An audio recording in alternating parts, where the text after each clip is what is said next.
Samantala, isa po sa kada 5 nagsipagtapos sa K-12 ang hindi nakakaintindi ng kanilang binabasa o sinusulat. Ayon po yan sa isang lumabas na survey na inilatag sa pagdinig ng Senado. Saksi, si Mav Gonzales.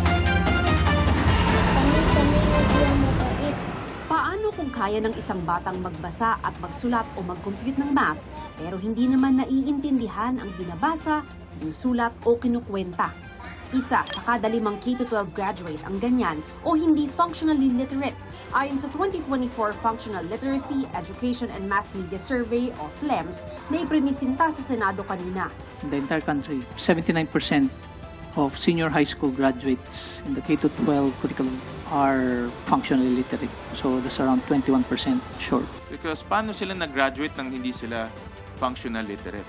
Iba yung hindi pumasok eh. That's quite concerning. At hindi lang yan sa mga graduate problema dahil ganyan din ang 25 million sa mga Pilipinong edad 10 hanggang 64. 6 na milyon naman ang hindi nakakabasa, nakakasulat at nakakapagkwenta o hindi basic literate. Pinakamababa ang literacy sa Bangsamoro Autonomous Region and Muslim Mindanao. As long as you have high illiteracy rates, you will have poverty because people cannot be gainfully employed. Kaya gusto ng Senate Basic Education Committee na dagdagan ang subsidiya ng BARM para sa edukasyon at nutrisyon ng mga bata. Giit pa ng chairman nitong si Senador Win Gatchalian, hindi dapat ipinapasa sa susunod na baitang kung hindi functionally literate ang estudyante. There is really a need for us to train a reading teacher for secondary so that each of the secondary school will have a reading teacher who will address the needs of these learners who are really frustrated in terms of reading ability. But I would assume that by the time they reach grade 7, they should not be frustrated readers anymore.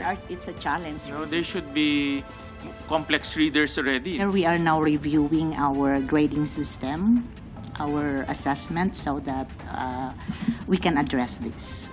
Dagdag ng senador, dapat utusan ang mga lokal na pamahalaan na bumuo ng local literacy councils para mamonitor ito.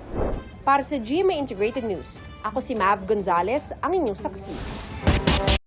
Mga kapuso, maging una sa saksi. Mag-subscribe sa GMA Integrated News sa YouTube para sa iba't ibang balita.